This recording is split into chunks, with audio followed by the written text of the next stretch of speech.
This is the GameSir G4 Advanced Edition. Alright, right before I unbox this, I just want to show you around the casing. You'll be able to see some product information. We obviously know it's going to be compatible with PC and Android. Not sure about iOS. Colorful backlights, precise analog joysticks, vibration motor, then high performance lithium battery. So I just saw a little seam here, so it does have tape. Okay, let's lift it up by the toggle here and see what else. It's a micro USB charging cord. Some kind of grippy, like very rubber. And then the manual. Okay, let's get this guy out. Now, holding the controller right away definitely feels like a little bit smaller of an Xbox controller, and I love the Xbox controller. But right away, it does really replicate the Xbox controller, but I can feel such a nice texture to it. Grippy. Even the toggles have a really good bounce and a very grippy. We have a quiet D-pad. Select, start, LED indication, toggles in. A, X, Y, B. The triggers will be sensitive, the bumpers feel good. So it's a very good, comfortable controller, I would have to say. And then we also have micro USB charging port there. Now, if you're familiar with GameSir controllers, they're compatible with all devices, and they also have a button here that's turning it on. That's the first boot. You can see that it gives it a good color. Yeah, I can definitely see that color right there. Now, if we get a little bit closer look, you can see that it gives it a little bit of a 3D look. It's a little trippy at first when you look at it, but it's deep inside there. But here's, let me turn it off. This is the part where it comes open and you got a little portion to stick your phone in here. And inside you have different buttons for your turbo and clear. And this is where you get your controller here and you pick it up. So you have this level and then that angle, so it depends on how you want to work with it. The platform has a rubber piece, but just in case your phone doesn't want to fit because you have a big case or you just don't trust it staying on there, the top also has a little rubber grip. And then we have enough to accommodate for a big size phone here. So I'm going to open this and set that down. Yep, there we go. Now we have a lip up more, and you might be able to feel more secure, as in it's not going to fall out of place. And now something to mention, just in case you're going to be putting your phones on these, my volume buttons get pressed by this little piece. It's not really pressing it in where it keeps going, like the volume. Now that's just the mobile function version. Now can you close it with it? No, you can't, but it does pick up, so you just kind of move it up here and take it out. So you do rely on having to take this on and off. Again, that's the mobile side.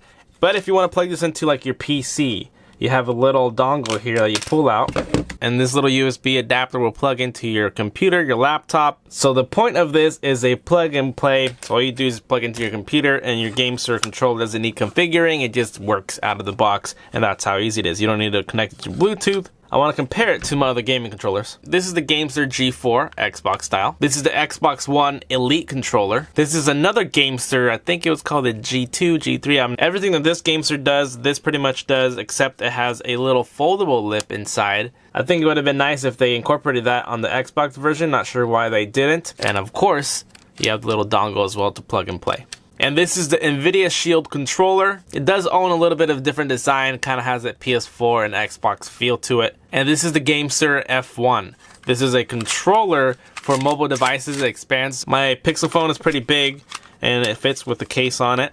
And you can see that it's meant to have a cool little grip. If you game on your phone, you don't really need any of these type of controllers. And we have a little flap here that becomes a little toggle. You can game this way, although you got your thumb here, you need it more freely. But it does obstruct a little bit of your view in there, but when you're playing certain games, it's kind of where you always control it there, so it's made to be working with it. Okay, so obviously I just picked this up and it's brand new to me. I haven't even played with it yet, but this is something that I wanted to have because I like the Xbox layout over the PS4. This is just like the PS4 layout. If you're a fan of that, you're gonna like it. It feels just like it. It's light, but it rumbles pretty good, and it has long time battery on it. Does that make sense? Long time? Love you a long time. I mean, it's definitely comfortable. I don't see it being an issue when you hold it. There's a lot of room for your thumbs and your hands. This is good for big hands. But I'm going to compare it here next to the Elite, and just looking at it next to each other, let me see what it feels like. I still love this comfort. It's a lot more. I mean, it's a $150 controller versus a $60 controller or whatever it is. It really does come down to the layout you really want on the controllers. So the options are nice, and this is just such a plastic feel. You don't have any of the rubber on it.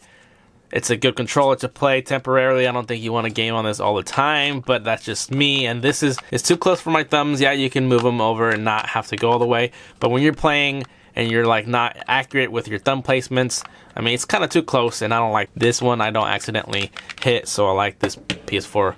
So obviously I got 5 different options for you to check out. I have reviewed some of them individually, but now that I have more controllers, I can compare them and plug it into my computer. Now what I'm gonna do is, I haven't configured anything, and it just rumbled right now. My computer is making the noise for it. Now I'm going to press the GameSir controller button, and you can see that it's going into recording, and I can actually select here and go to settings, and it's telling me that I'm connected just by plugging it in right to the USB stick. I can go wireless obviously with Bluetooth, but I can plug that dongle right in. Okay, so it's working right away. You can tell here, got the mouse. I can play with both of these if I had to. All the buttons are working. All right, I don't really need my PC. I already know it works. The GameSir, you want to watch me play with that. Okay, and now I'm gonna press A and home, and we have a green blinking light this time. GameSir G4s. As you saw, it vibrated. Definitely go into the manual here and adjust the brightness of the buttons. You got gamepad connections for the emulators, Android TVs. You could also use this for smart TVs. There's also a mouse simulator mode, so you can use this as a cursor. Check out the mouse control here. You can scroll through the pages here. That's pretty fast at scrolling. Press home. It takes you home. Now this little pad here is very rubbery. You can customize your little toggles in the game as well, but this is going to place it right on top of there, and then you become playing this game here. So I got the joystick here moving. It's a nice placement for holding your phone. It might be something that you're interested in having because it actually works. It's a pretty cool setup if you're not wanting to get one of these controllers here. And then take it off just like that. No battery needed or anything, just a game pad holder. When you want to game on your phone, obviously you play around like this. It's not uncomfortable to play, but when you have something that you can actually place your hand like a gaming controller, you can move this to the side here on this. So that's pretty much all I wanted to show you on these controllers. I didn't go too deep into this controller. If you want any of these products, find it in the description down below. If you click on this little triangles for mobile phones, it brings down the description, and if you're on PC, it should be this little triangle there. Thank you for watching, and as always, I will see you guys next time. Later.